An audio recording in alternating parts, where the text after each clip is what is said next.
Okay, next question is when no modifier is used, which is the default one having visibility only within a package that contain the class? So let's understand what this modifier is. So here you can see access modifiers or visibility modifiers, or this thing is also called 4 P's of protection. Example, let's see an example. Imagine you have a toy box where you store your toys.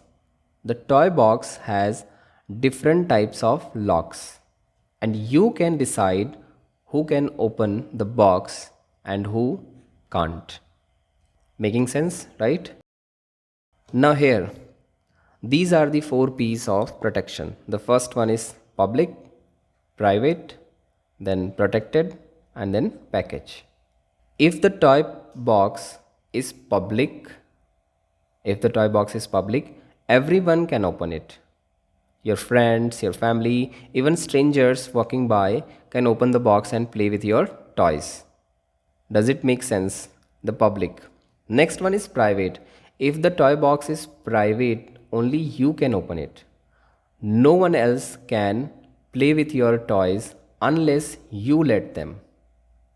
The next one is protected. If the toy box is protected, your family, like your parents or siblings, can open it, but your friends can't unless they are part of the family. So this is protected one. The last one is package. If the toy box is package, it's a special lock for your neighbors. They can open it, but only if they live in the same neighborhood as you. It's like a shared toy box with people in the same area.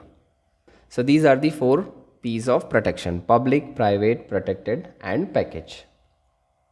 If you are not getting anything, pause the video for a moment, read it carefully, and then watch ahead.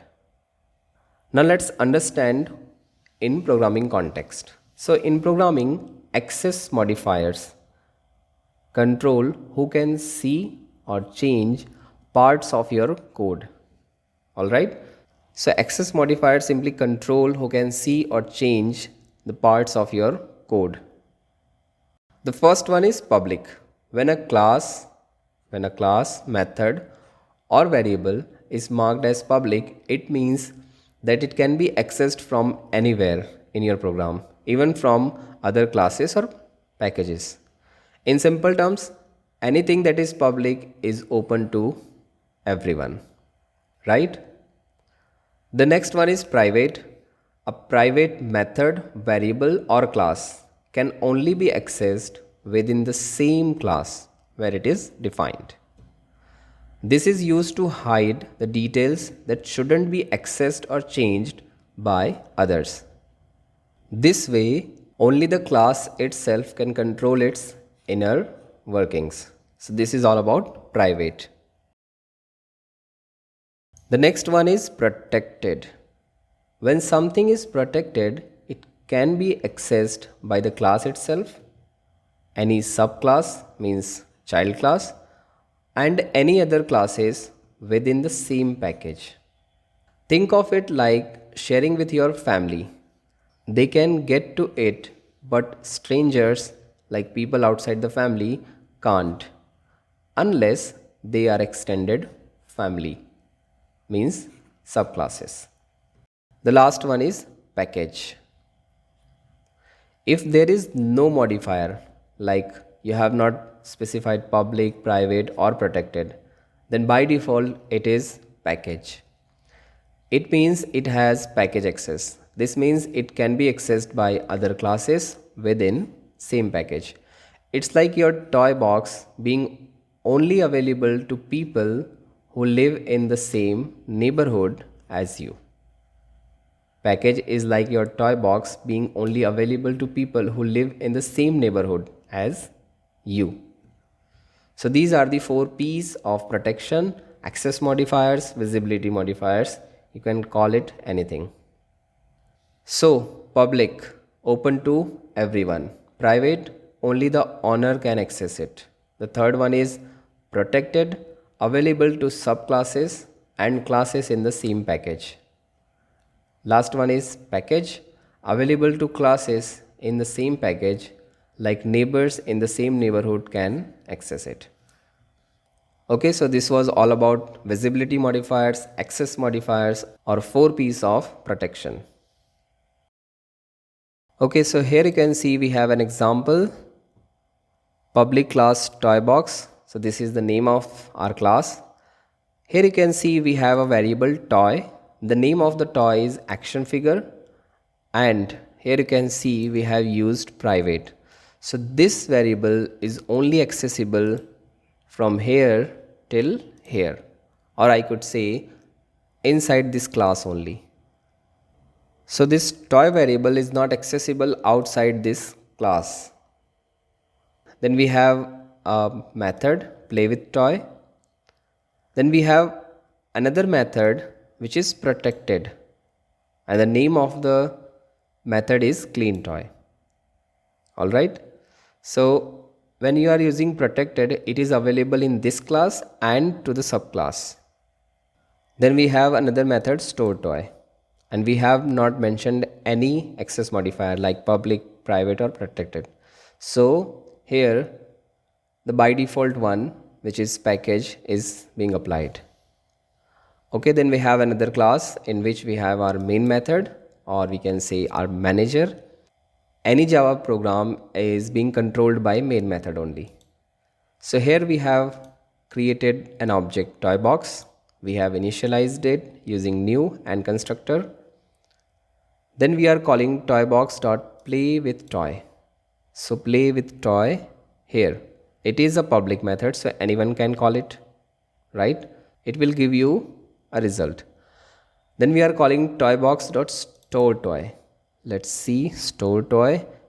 It is also accessible, right? Then we are calling toybox.clean toy. Clean toy, let's see it. Clean toy is protected, means it is available in this class and to the subclass, so we can access it. But here you can see we are trying to access toybox.toy, this variable. But this variable is private and this is not accessible outside this class. Let me uncomment it. Let's compile it. Okay, here you can see we have got an error. And if you read it carefully, it is saying error, toy has private access. This toy variable has private access. No one can use it outside the box or outside this class. Okay, so this was all about access modifiers. Let's see the question. When no modifier is used, which is the default one having visibility only within a package that contain the class? And the correct answer is option A, package. Next question is, which level of protection is used to allow the access only to subclass or to share with the method declared as friend in Java? Let's go to page number 180. Okay, here you can see the topic name is protected. This level of protection is used to allow the access only to subclasses or to share with the methods declared as friend. So the correct answer is protected. Option C, protected. The next one is, accessor method is known as what in Java? Accessor method is known as what in Java? So let's quickly understand what this accessor method is. Okay, so let's quickly understand what this accessor and mutator method is. So the first one is accessor, and it is also called getter.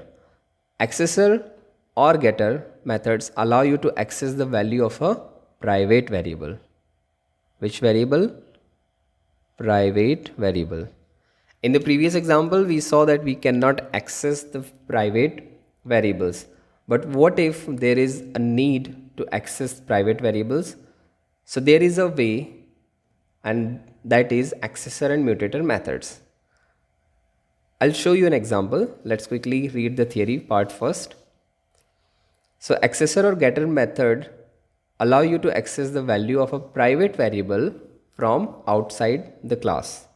They are typically used to read or get the value of an object's field. So accessor or getter method is used to read or get the value of an object's field. Let's talk about mutator or setter methods.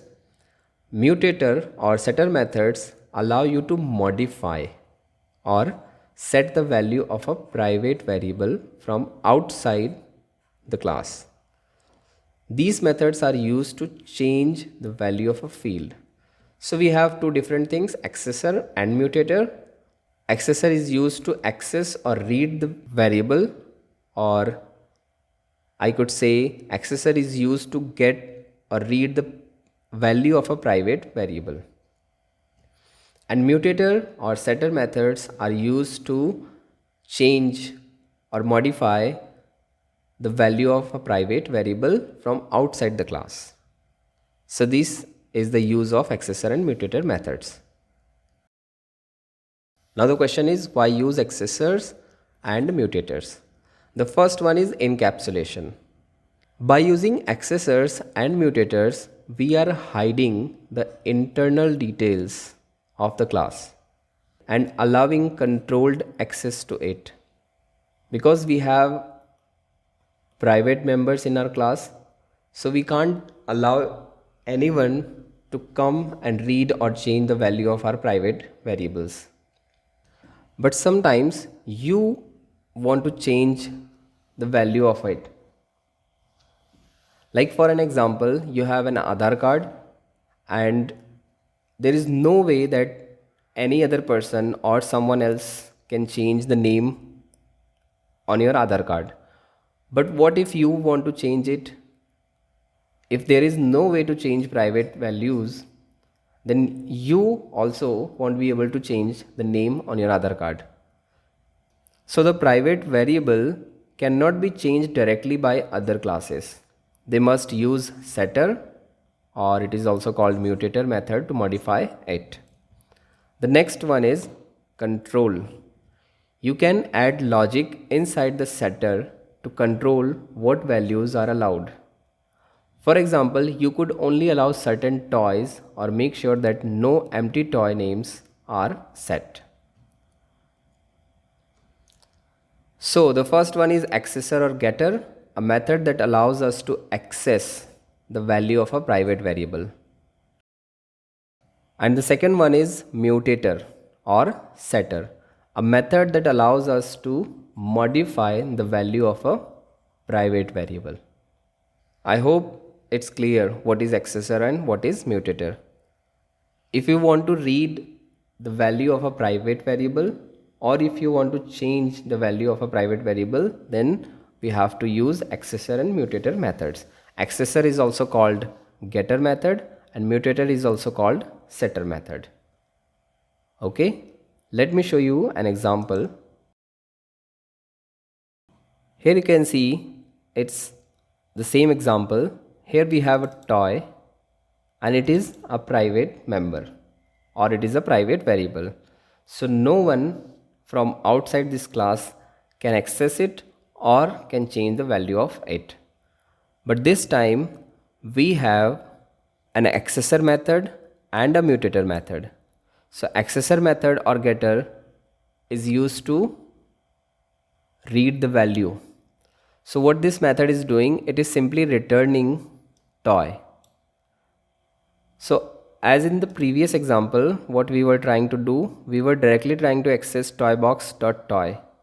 But this time, if anyone wants to read the value of this variable, then they have to call this method getToy. Because this toy is not accessible directly to anyone. No one can access toy directly.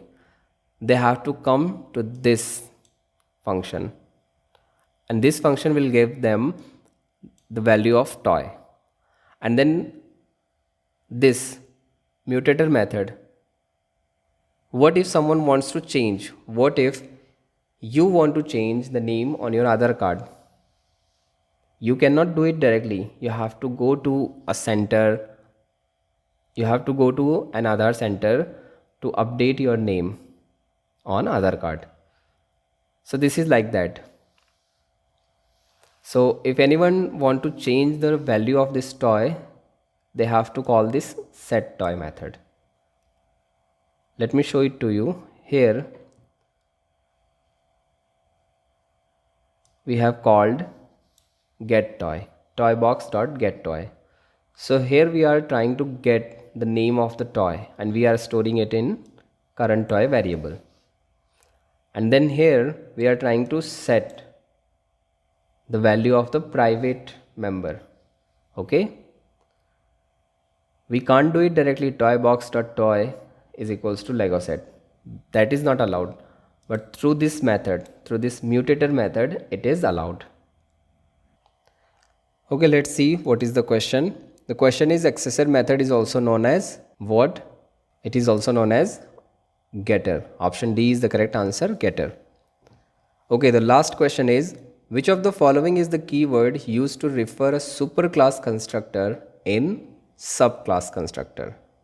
So the correct answer for this question is option C, super. Let me show you an example. Okay, so here you can see we have a class called person, and here we have different instance variables, name, age. This is our constructor. Okay, so this is one class, and then we have another class, student, and this student class is extending person class. So this is also called inheritance. Okay, so this student class is extending person class. So all these variables are accessible to this student class. All right, and from this student class or child class, we are trying to call the constructor of superclass.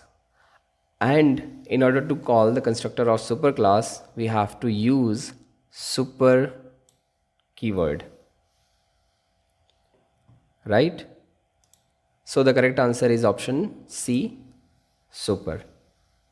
See, I understand it's not easy at all, and especially for those who are learning Java for the first time. But the thing is, you don't have to worry about it, because see, you are not going to give a written exam, right? You don't have a written exam.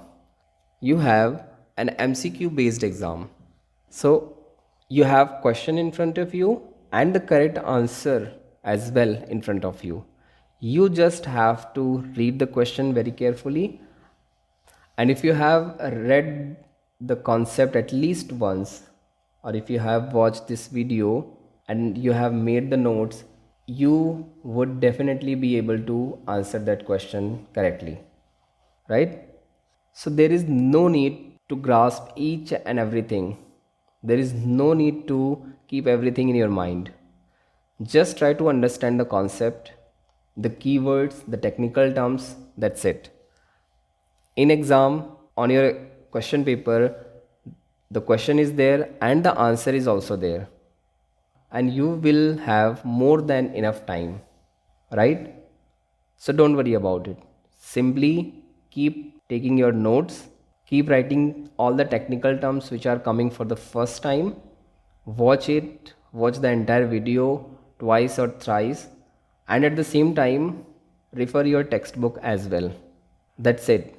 You don't have to do anything extra, because we are going to cover the 5 question papers, which is more than enough to score you more than 90%. Okay, so this was all about March 2018 paper, and we have learned a lot in this question paper. So now let's go to our next question paper,